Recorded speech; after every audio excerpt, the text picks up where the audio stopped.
반갑습니다. 네, 평일 오후에 바쁘신 와중에도 찾아주신 멘토 여러분들과 시험이 끝난 와중에도 찾아주신 학생 여러분께 정말 감사 말씀 드리면서 제2의 바다 멘토링 강연회 시작하도록 하겠습니다. 강연회 진행을 맡은 부운영단장 최재훈이라고 합니다.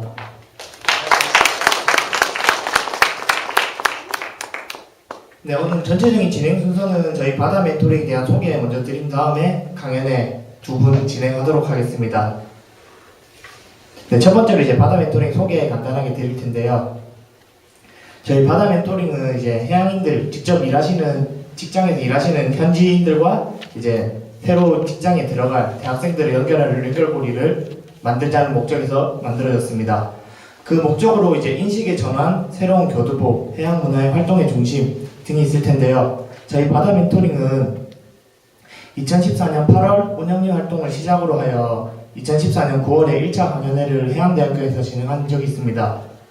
네, 1차 강연회 때는 이제 해양대학교 학생들을 중심으로 하여서 이제 배를 탄 이후의 활동이라든지 배를 내리고 배에서 내린 이후에 뭐 이제 대학생들의 활동 내역 같은 것을 설명드렸는데요. 이번 강연회 같은 경우에는 좀 더 큰 목적으로 다른 학교 대학생들도 같이 모집하여서 강연회를 진행해 보도록 하겠습니다.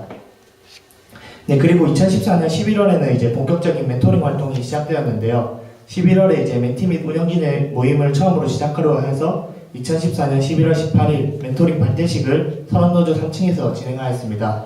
이때는 약 20명의 멘티들과 이제 10명 가까이 이제 운영진들 그리고 많은 멘토분들이 참석해 주셔서 자리를 빛내주셨는데요. 이렇게 발대식 이후에는 저희가 이제 조별로 5조로 나누어서 이제 활동들을 진행하고 있습니다. 이제 2014년 11월부터 12월까지 이제 조별로 모임 활동을 했던 사진들인데요. 멘토들과 모이기도 하고 이렇게 멘티들끼리 모여서 자신들이 가지고 있는 정보들을 서로 공유하는 자리를 만들어가고 있습니다. 이제 규칙으로는 월 1, 2회 자유 만남을 기본으로 하고 있고요. 그 이후에 번개 멘토링이라든지 오늘과 같은 강연회 자리 그리고 기업 탐방 스페셜 멘토링들을 진행할 예정인데 참석해주신 여러분들 중에 이제 새로 오신 멘토분들도 있고 오늘 강연해주시는 분들도 있고 저희의 좋은 취지를 이렇게 잘 알고 계셔서 오신 것인지 아니면 이제 저희 홍보가 잘 된 것인지 잘 모르겠는데 이렇게 또 적극적으로 참여해주신다면 2기, 3기 갈 때는 좀 더 많은 멘티들과 함께 좀 더 넓은 자리에서 강연회를 진행할 수 있을 것이라고 생각하고 있습니다. 이렇게 멘토링 소개 간단하게 마치고 저희 이제 지금까지 활동하면서 이제 알림사항이라고 준비했는데 저희가 우수 멘티라고 해서 이제 멘토링 활동을 하면서 좋은 정보를 대학생들에게 많이 나눠주거나 우수 후기를 적은 학생들에게 이제 시상을 하려고 했는데 오늘 3명 학생 다 안 오는 관계로 이제 시상식은 잠시 넘기고 이제 옆에 보시면 이게 2기 운영진 모집이라고 나와 있는데 저희가 1기가 8월부터 시작해서 내년 2월까지 활동할 예정인데 이제 운영진들도 지속적인 활동보다는 다른 대학생들에게도 기회를 주고자 3월부터는 이제 2기 운영진을 따로 모집할 예정입니다. 여기 앉아 계신 학생들 여러분들도 운영진이 될 수 있으니까 관심 있으시면 따로 연락을 해주시면 좋을 것 같고요. 네, 그 다음에 이제 새로 오신 멘토분들 소개가 있을 텐데 저희가 멘토분들은 기수별로 운영하는 것이 아니라 이제 관심 있으신 분들은 어느 때나 찾아오셔가지고 연락을 주신다면 저희가 새로 오신 멘토분들로 해서 같이 활동을 할 수 있게 하고 있는데 오늘 이제 두 분이 새로 오셨는데 이 두 분의 소개는 간단하게 바다시작하면 대표이사님 권강민 대표이사님께서 소개해 주시도록 하겠습니다.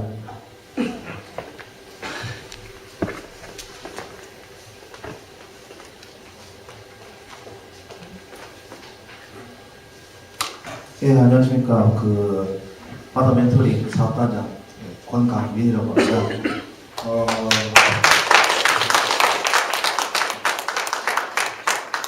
예, 제가 이 자리에 지금 앞에 나온 이유는 저희 멘토링이 참 재밌고 앞으로 좋은 활동이 될 것 같다 해서 또 멘토링을 이제 옆에서 도와주시고 또 멘토로 이제 활동을 해주신다고 하셔가지고 저희가 그분들을 간략하게 소개를 드리고 인사 말씀을 듣고 간략하게 그 시간을 보내도록 하겠습니다.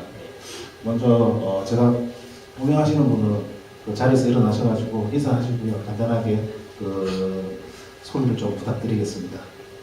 먼저 KT셋의 양상진 본부장님 오셨습니다.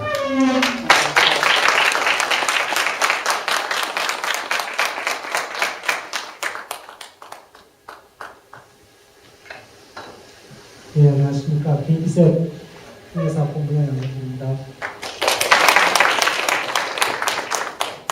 귀중한 자리에 초대를 해주셔서 고맙고요. 앞으로 저희 우리 해양에 관심이 많으신 우리 학생님들께 제가 미력 하나만 제 경험을 공유해드리고 도움을 줄 수 있었으면 하는 바람입니다. 감사합니다.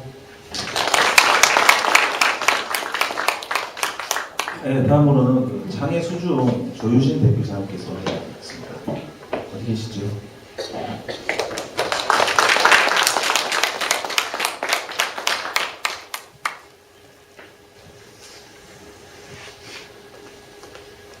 예, 처음 뵙겠습니다. 창의수중 대표 조유신입니다. 갑작스럽게 이렇게 초빙돼가지고 이렇게 인사한다는 이야기를 들었을 때 갑자기 좀 당황스럽고요. 지금 바다 관련 사업에서 선박 서비스, 그 다음에 해난 구조 썰배 지역을 하고 있습니다. 앞으로 열심히 활동하도록 할 테니까 유심히 좀 지켜봐 주시면 감사하겠습니다.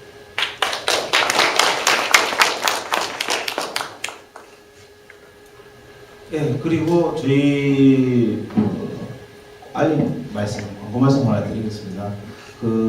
다들 아시겠지만 바다 멘토링이라는 것 자체가 지금 정말 힘든 상황에서 어떻게 해서든지 저희가 저희 후진 양성을 위해서 그리고 정보 좀 더 많은 좋은 정보들을 이제 후진들에게 전달해주기 위해서 어렵게 시작을 했었습니다. 그렇게 이제 어렵게 시작을 했는데 또 저희의 좋은 뜻을 아시고 이 현재까지 도움을 주신 분들이 조금씩 한 분씩 늘어나셔가지고 현재 상황까지 와서 앞으로 2기, 3기, 4기, 5기 그렇게 또 큰 멘토링 단순한 크기보다는 좋은 정보들과 좋은 강연 그리고 좋은 프로그램으로 앞으로 찾아뵐 수 있도록 도움을 주신 여기에 KT셋 그리고 선박관리산업협의회 그리고 창의수중 선박무선 포엠에 진심으로 감사의 말씀을 드리겠습니다. 네, 여기까지 감사 말씀 및 알림 사항이었습니다. 이제 본격적으로 강연을 진행해 보도록 할 텐데요.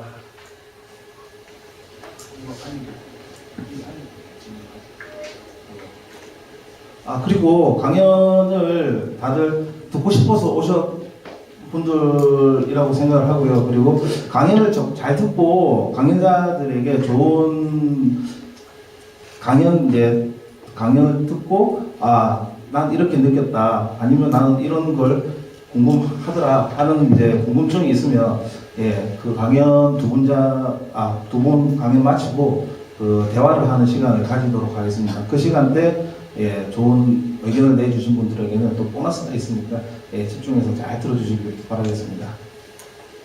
네, 본격적으로 첫 번째 강연자분 소개해 드리도록 하겠습니다. 네, 오늘 첫 번째 강연을 맡아주신 분은 최홍기 관계사장님입니다. 모두 박수로 맞이해 주시기 죄송합니다. 잠시 희수가 있었는데요.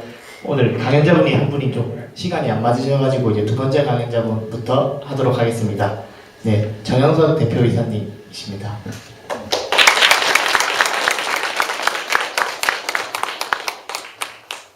반갑습니다.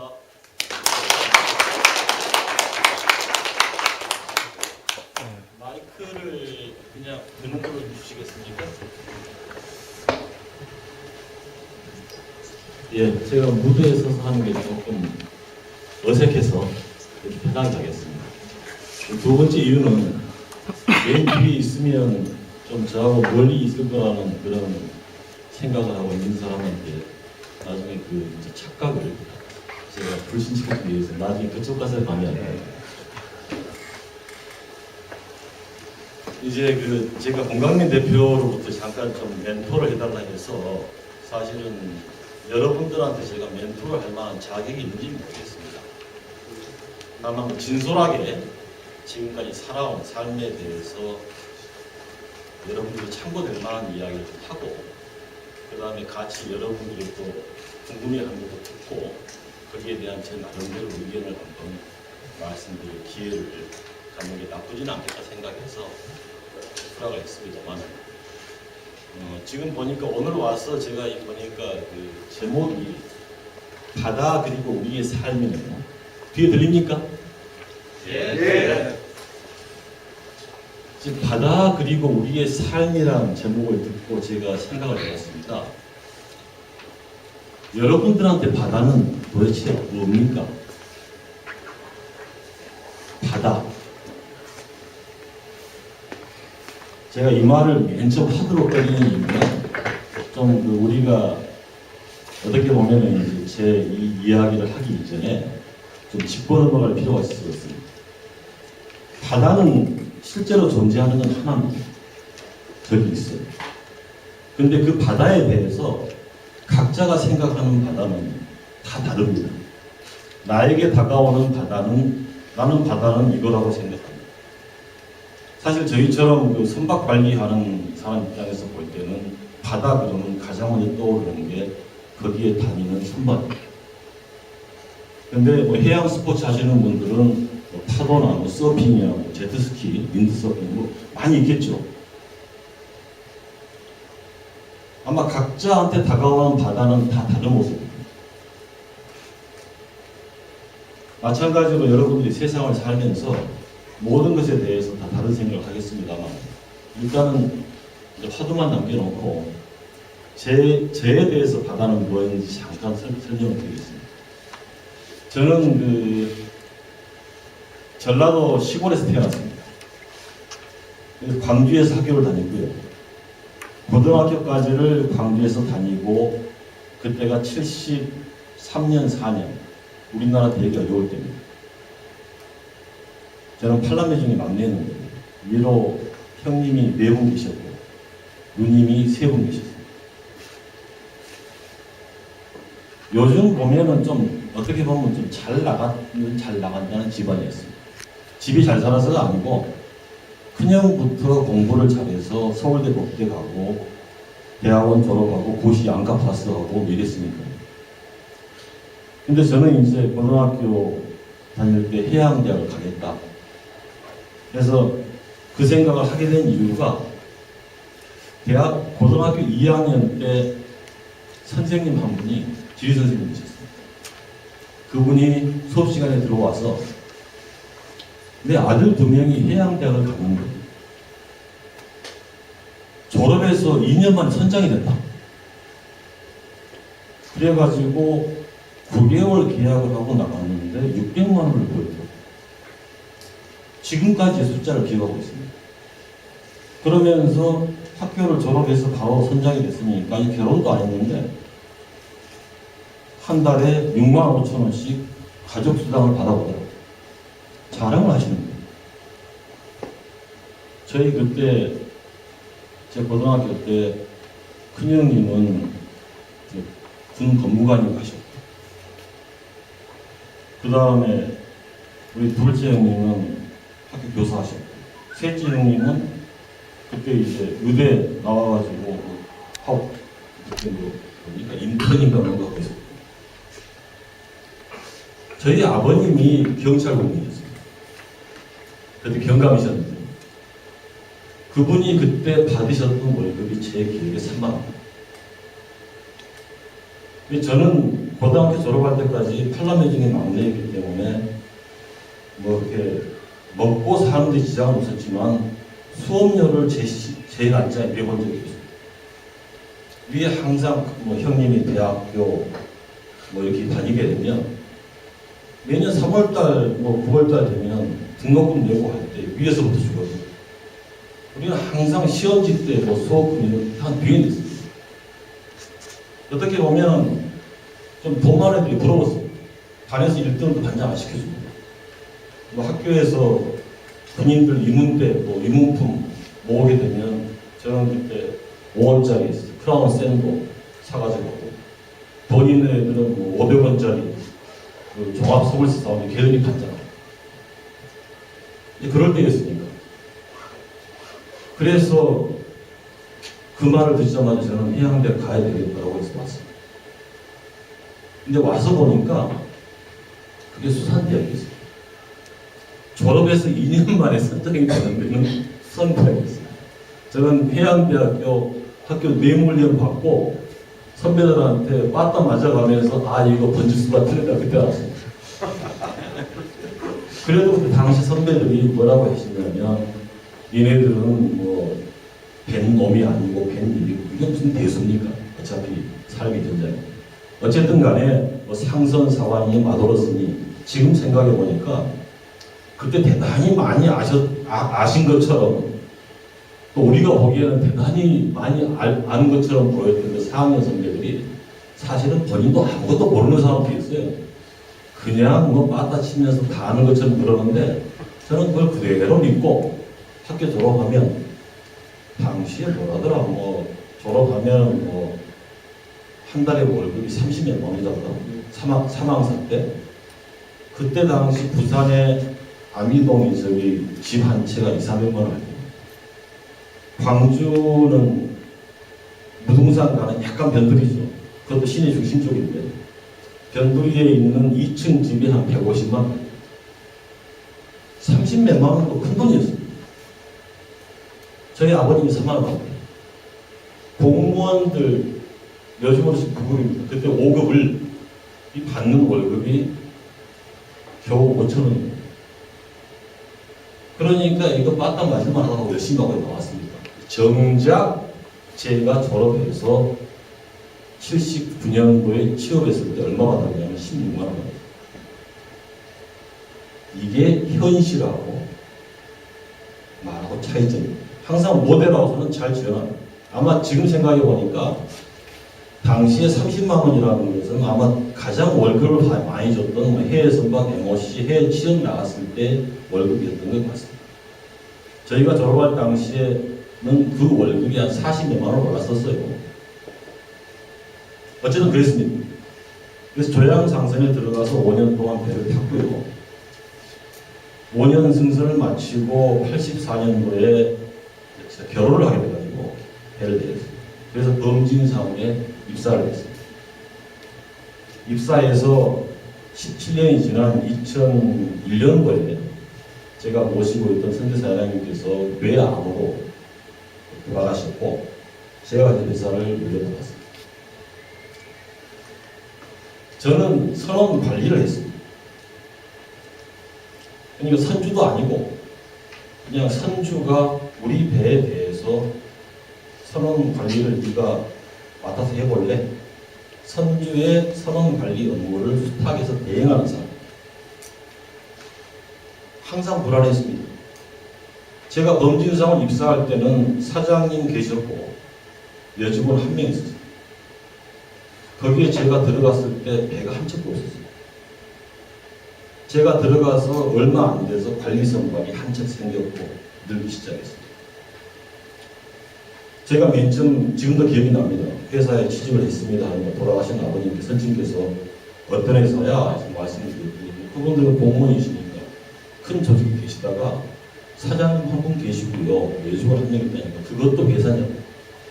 그렇습니다. 제가 처음 3년간 여직원 한 명, 저 하나, 사장 3명 있었는데 직원 야외를 못 갔습니다.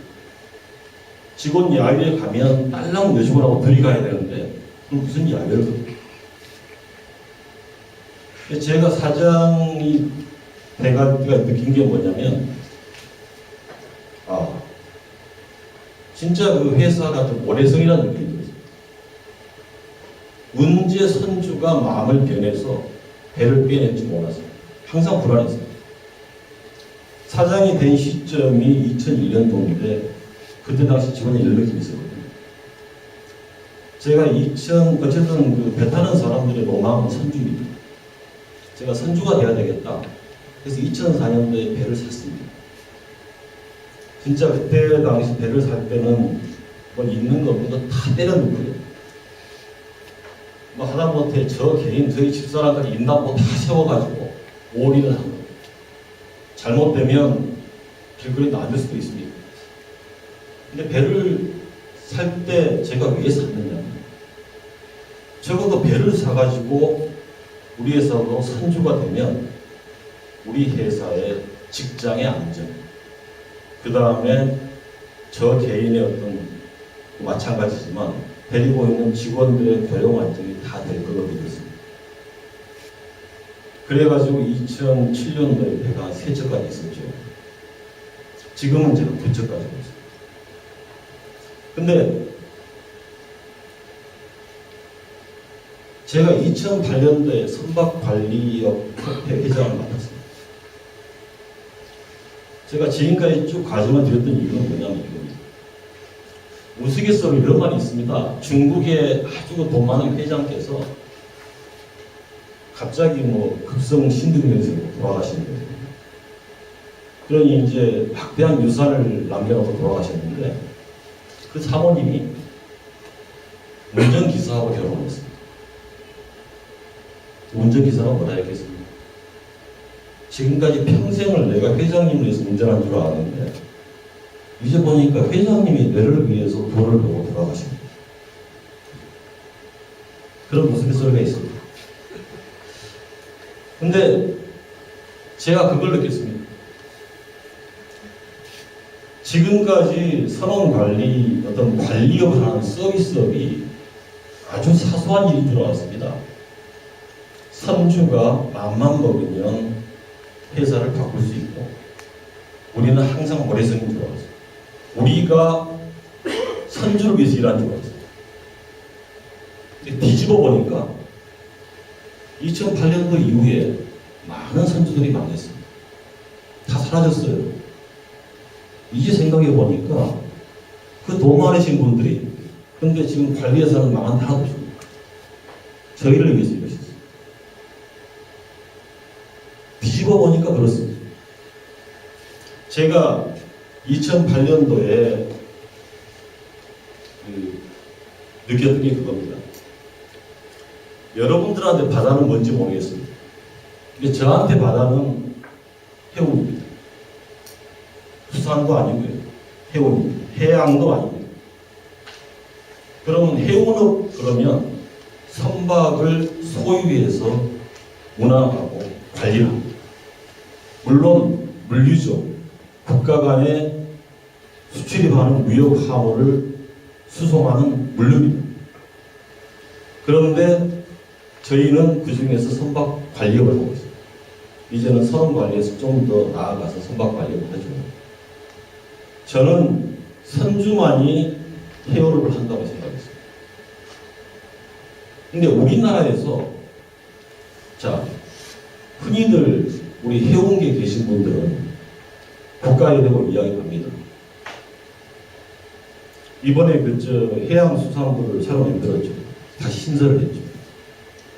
신설을 하면서 그런 말들을 합니다. 삼면이 바다니까 우리나라는 해운 산업을 해야 됩니다. 여러분들 동의하십니까? 삼면이 바다면 다 해운을 해야 됩니다. 저는 동의하지 않습니다. 아마 제가 동의하지 않을 만큼 우리 정부의 대통령 각하부터 시작해서 높으신 분들이 동의하지 않으신 것 같습니다. 그래서 항상 찬반입니다. 자, 그러면 그런 말도 합니다. 바다를 제패하는 나라가 세계를 제패한다. 동의하십니까? 대국굴기라는 그 전에 중국에서 만든 프로가 있습니다. 과거 100여 년간, 300여 년간 지구를 지배했던 10개 나라에 대해서 흥망성쇠를 낸 프로가 있었습니다. 물론 거기에 10개 중에서 8개인가 9개인가가 바다를 제패한 나라였습니다. 근데 동의하십니까? 저는 동의하지 않습니다. 왜? 지금 그리스가 세계 해운 1위입니다. 일본은. 그리스가 세계 제패하고 있습니다. 옛날에 세계를 제패했던 나라는 바다를 제패한 게 아닙니다. 바다는 다른 나라를 지배하고 그쪽에서 물건을 착취해오고 하는 그런 공간, 거리 사이에 있었던 장벽이었던 거죠. 그거를 뛰어넘어서 가서 타국을 지배하고 물건을 뺏어왔지 바다를 지배한 건 아니었습니다. 지금은 굳이 배 안 타고 가도 됩니다. 비행기 타고 가도 되고. 저는 동의하지 않습니다. 자, 그럼 해운 산업에 있는 사람들, 저는 수산자는 모르겠습니다. 국가에 대해서 우리가 뭘 요구해야 되겠습니까? 전 세계에 있는 모든 국가가 전부 다 모든 산업에 다 잘하고 있습니다. 예를 들어서 어떤 나라는 자동차 산업이 발전, 어떤 사람은 우주 산업 이렇게 하지. 모든 분야에 있어서 반도체, 석유화학 이렇게 해가지고 고루 이렇게 발전한 나라가 그렇게 많이 없습니다. 독일, 일본, 미국, 한국 정도 있고요. 근데 해운 산업까지 한국이 발전을 꼭 시켜야 될 이유가 있습니다. 얼마 전에 박근혜 대통령께서 대통령이 당선되셔가지고 하도 해양수산부 부활부활 하니까 아마 공약을 하셨던 것 같습니다.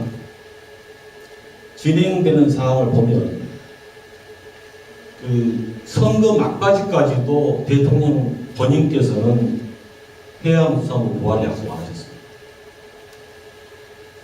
그러다가 좀 막바지에 상당히 그 막중세로 결과를 예측 못할 상황이 되니까 그때 약속을 하셨고 부활을 시켰습니다. 근데 부활시킨 모습을 보니까 거기에 해운이 없더라고요. 해양수산부였습니다. 그래서 차관은 수산 쪽 계신 분 다시 모시고 장관은 해양자원, 연안해양 환경 쪽 전문하신 분을 앉히셨어요. 해운은 거기에 빠져 있었어요. 자, 그러면 제 입장에서 볼 때는 국가를 상대로 해운 산업을 키워달라고 해야 될 이유를 저는 잘 못 찾고 있습니다. 삼면이 바다니까 그런 말이 남한테 통하겠습니까? 그런 식의 어떤 구어성의 이야기, 심지어 박근혜 대통령께서 옛날에 고 박정희 대통령이 독일 가서 광부들한테 뭐 했다는 이야기를 듣고 일국에서는 이런 말도 합니다. 우리도 어려운 시기에 선원들이 해외 지역 가서 달러 벌어온 거를 좀 더 부각시키자고. 저는 반대했습니다. 왜? 이게 우리가 어떤 기념사화자라는 게 아니거든요. 나라에다가 해운 쪽에 신경 써주세요 하는 거는 해운 금융을 활성화시켜가지고 우리나라 해운 기업들이 선박을 낮은 이자에 쉽게 도입할 수 있는 기틀을 만들어달라는 거예요. 지금 현재 외국 그 그리스 같은 선조들은 2%대, 2.몇 %대, 3% 언더에서 선박을 금융을 해서 배를 도입하고 있는데 요즘에 우리나라의 선박금융 목표 수익률이 6%.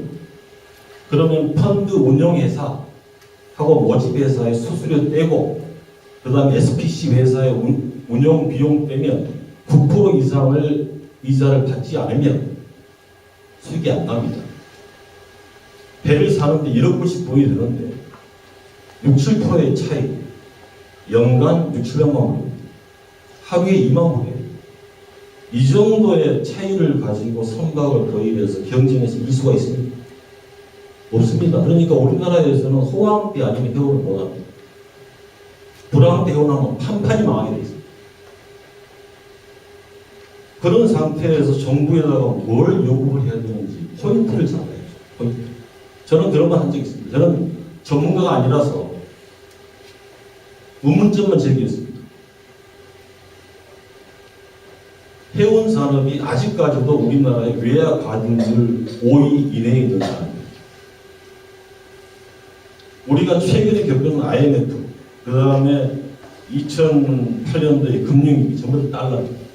지금도 화폐 전쟁은 이루어지고 있습니다. 최근에 강달러 가고 있죠. 엔화가 터무니없이 약해지고 있죠. 여러분들은 어떻게 볼지 모르지만 저 개인적으로는 제가 틀릴 수도 있습니다. 개인적인 생각이니까. 어디까지는 개인적인 생각입니다. 이거는 그 러시아에 대한 경제적 수치하고 좀 연관이 있다고 봅니다. 거시 경제에서 보면 경제를 좌우하는 큰 틀은 환율, 금리, 재정입니다. 나라의 돈을 풀 것인지 말 것인지 재정입니다. 국가의 환율, 수출입할 때 엄청난 차이입니다. 금리는 사람들이 투자를 하는지 저축을 하는지 엄청난 차이가 있습니다. 이게 거시경제입니다. 근데 일본이란 나라가 갑자기 엔화를 우리는 지금부터 약하게 가져가겠습니다 라고 이야기를 하는데 그거를 주변 국가에서 동의를 해야 됩니까? 안 되라고 해야 됩니다. 왜? 가져가면 수출을 쉽게 할 수 있거든요. 우리가 손해거든요. 근데 왜 모든 나라들이 용인을 합니까? 그게 정치적인 관계가 있는 겁니다. 일본이 하는 걸 미국이 용인을 하고 유럽 국가들이 모른 척했습니다. 왜? 세계 경제에서 달러가 유로 경제가 흔들거립니다. 그러면 유로화에 투자 안 씁니다. 왜? 유로화의 가치가 떨어지기 때문에 내가 그쪽에 부동산하고 똑같아요. 돈도. 환이 부동산하고 똑같습니다. 여러분들 엔화를 사놨어요. 엔화를 100엔을 가지고 있는데 그 가치가 내려갑니다. 아무도 살려고 하지 않습니다. 유로 마찬가지입니다. 살았는데 가치가 내려갑니다. 아무도 하려고 하지 않습니다. 그래서 경제가 어려우니까 돈을 가지고 있는 사람들이 돈을 뭘로 보유합니까? 돈으로 가지고 있든지 아니면 금으로 가지고 있든지 어쨌든 뭘로 가지고 있어야 돼요. 경우에 따라서는 금값, 자원값이 올라가지만 현금을 가지고 있는 사람도 그 돈을 달러로 가지고 있을 것인지 유로로 가지고 있을 것인지 선택을 해야 됩니다. 근데 유로 같이 내려갑니다. 유로를 안 가지고 있으려고 합니다. 유로 경제가 흔들거릴 때 한때 엔화가 78원까지 갔습니다. 왜 갔습니까? 안전자산입니다. 엔화 가치는 하락하지 않을 것이다 해서 갔다는 거죠. 그러니까 여전히 달러 가치는 안 올라갑니다. 그래서 일본이 엔화를 약하게 가져가겠소 합니다. 그러니까 이제 아무도 엔캐리트를 안 합니다. 엔화를 보류했다가는 손해보입니다. 그래 어디로 합니까? 다 달러로 합니다. 달러가 강해지면 어떤 결과가 나옵니까? 자원 보유 국가들이 망합니다. 왜? 원자재 값이 내려갑니다. 달러가 강해집니다. 그러면 기름값 내려가고요. 석탄값 내려갑니다. 그래서 저는 오펙이 얘기했잖아요. 러시아가 힘들어하잖아요. 그런 거거든요. 그런데 그만큼 달러는 중요합니다. 우리가 글로벌 세대를 살 때는 여러분들이 가지고 있는 돈이 홀쭉머니에 뭐가 들어오지만 이 달러라는 어떤 국제 통행하는 기축 통화는 아주 중요한 거예요. 해운 산업은 그 외화를 가득하는 외화 가동률이 가장 높은 산업입니다. 아직까지도 이 해운 불황에 운임이 바닥을 치고 있음에도 불구하고 아직까지도 우리나라 외화 가동 오래 산업이 들어가고 운임 높을 때는 1위였습니다. 해운산. 2008년도에 2007년도에 우리나라 외화 가동 1위 산업이었습니다. 저는 사실 학교 때 이런 말 했어요. 나는 경제 전문가가 아니라서 어떤 이론을 만들지는 못하지만 최소한도 이런 정도의 이론은 가지고 국가 경제에 필요하니까 우리가 하자고 해야 되는 거 아닙니까? 그리고 만약에 우리가 연구를 해보니까 그게 필요 없다면 나라에다가 너무 요구하지 말자. 다 예산인데 그거 뭐 집단 이기로 요구하지 말자. 왜? 그거 요구하지 않아도 우리 먹고 사는 전혀 지장이 없습니다. 국가 경제를 생각하지 않는다면 왜 이런 말 하냐면요. 제가 조금 전에 말이 돌아가는데 해운을 하면서 느낀 겁니다. 저는 제가 선주가 되면 우리 직원, 회사, 고용 안정, 직장은 다 해주러 왔습니다. 정작 돼보니까 전혀 관계가 없습니다. 왜? 해운회사는 선박을 소유랑 관리를 합니다. 소유하는 수단이 뭡니까? 소유의 수단은 돈입니다. 돈 주고 배를 사고 배를 파는 돈이 나옵니다. 선박을 소유하는 데 있어서 사람의 인력이 필요하지 않습니다. 무슨 이야기냐면 선박을 고용한다는 이유만, 선박을 소유한다는 이유만으로 고용 창출은 안 된다는 거예요. 그래서 일본이 세계 해운 1, 2위를 그리서 다투고 있죠. 우리나라보다 배가 4배가 더 많습니다. 그 4배가 많은 나라의 동경상선대학, 고배상선대학이 문 닫았습니다. 지금 부산으로 치면 한국해양대학이 부산대학에 합병되는 식으로 합병되어 버렸습니다. 과는 살아있습니다. 몇 명 나옵니다. 왜? 배는 가지고 있지만 그 배의 관리를 안 합니다. 선원도 외국 사람 태우고 소유 운항 관리를 해운회사가 하는데 운항은 소수 인력이면 됩니다. 뭐 1년짜리 영성 계약 하루에 10만 불씩 해가지고 몇 천만 불짜리 계약도 한장이 끝납니다. 엠파워 필요 없습니다. 선박 수리하고 보급하고 검사하고 뭐 이런 모든 관리 쪽에 고용이 창출이 됩니다. 제가 이거를 30년 동안 해온 게 있으면서 겨우 알았어요. 2008년도죠.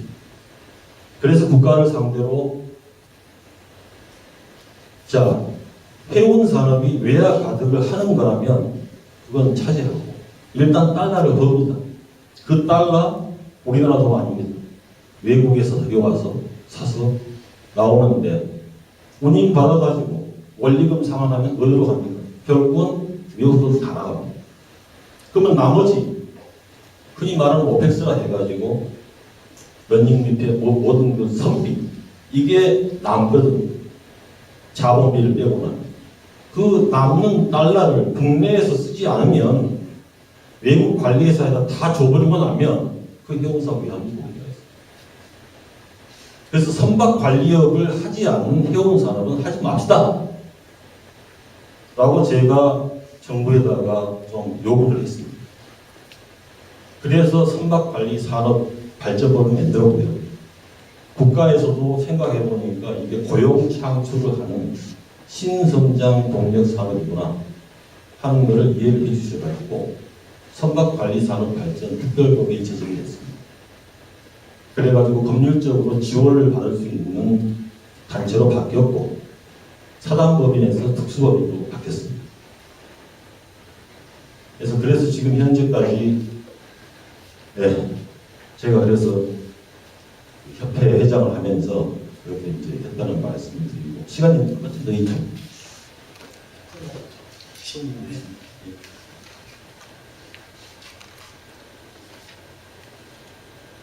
이제 제가 자라온 거는 마음 같습니다. 그래서 사실은 그것부터 시작해가지고 결국은 사람이다. 해양 인력 양성을 더 해야 되겠다. 그래서 선주협회 정태숙 회장님, 해무분과 기념합니다. 지금 장금상선 회장님. 그분하고 같이 해서 양해양대학교 정원 증원을 했습니다. 병무청에 이야기해가지고 승성무 예비티원이 조금 늘렸고 그래서 지금 현재 지금 국립대학교의 정원을 지금 인구 감소, 학생 수 감소로 인해서 줄여야 되는 이런 현실 속에서 어쨌든 양해양대학교의 해사대학 정원을 500명 늘리는 걸로 교육부하고는 이미 협의를 마쳤죠. 다만 이제 학교 측의 준비가 좀 미흡해서 초년도에 30명씩 증원을 했고 올해에는 옥포해양대학이 105명, 한국해양대학이 90명에서 195명 증원할 겁니다. 전부 다 255명이 증원이 되는데 추가 245명은 지금 학교의 기숙사랄지 모든 설비가 학생들을 증원할 수 있는 기숙사, 교수 모든 게 아직 인프라가 구축이 안 돼가지고 추가 예산을 확보해야 되는 거 아닙니까? 이게 지금까지 이제 해온 부분이고 한 10분 남았네요.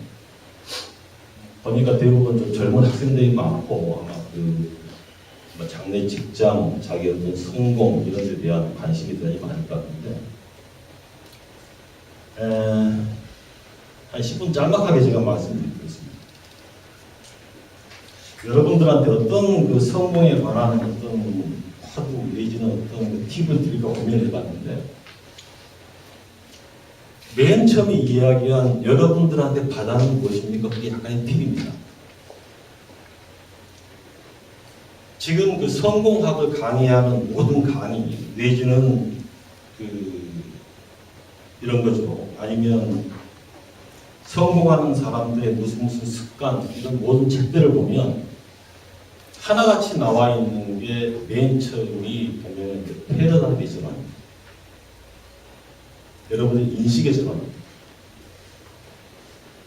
그게 이제 뭐 어떤 책에는 시크릿이란 말을 쓰고 어떤 책에는 뭐 긍정의 힘, 아니면 동양에는 뭐 일체 유심조, 여러 가지 다양한 표현들이 있습니다만, 과연 여러분들이 어떤 시각으로 세상을 볼 거냐는, 심지어 이솝우화에도 나옵니다.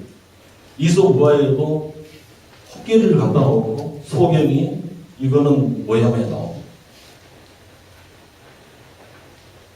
조금 전에 말한 것처럼 바다는 하나인데 각자 다르게 보고 있다는 거예요.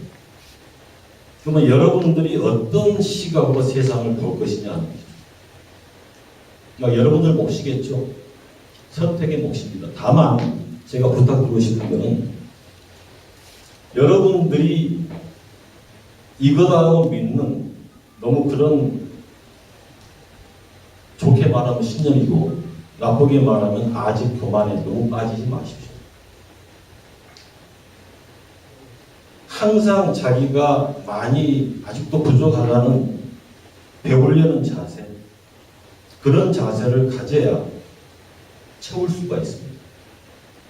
내 그릇이 이미 꽉 차 있다고 나는 안 바뀔 거야 라고 하면은 발전은 없습니다.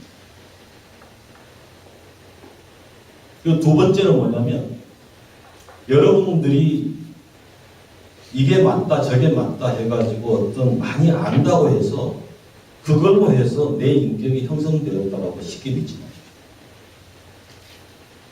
여러분들의 인격은 어디에 있습니까? 여러분들 정신에 있습니까? 아니면 몸에 있습니까? 어디에 있다고요? 정신? 제가 딱 그 나이 때 생각했습니다. 그래서 지금 말씀하신 데 대해서 제가 공감합니다. 근데 이제 저한테 물어보면 저는 자신있게 말합니다. 제 몸에 있습니다. 근데 문제는 이 몸을 제가 모릅니다. 옛날에 그 소크라테스라신 분이 그런 말 했죠. 뭐라고 했죠? 소크라테스가? 예. 그랬습니다. 하도 그 말을 하고 다니니까 주변의 사람들이 그렇게 물었답니다. 니는 아냐고. 뭐라고 했죠? 소크라테스. 나는 내 자신이 나 자신을 모른다는 걸 안다고 답했습니다. 자, 아주 쉬운 예를 들겠습니다. 저는 제 자신이 저 자신의 주인이 아닌 걸 압니다. 그거를 아는데 50년 이상이 걸렸습니다. 근데 그걸 알기 시작한 지가 몇 년 안 돼요. 나는 내 몸이 주인이 전 줄 알았어요. 왜? 내가 지금 말하고 싶은 대로 하고, 어찌대로 이야기하고, 걷잖아요. 움직이잖아요. 지배하고 있다고 생각을 했어요.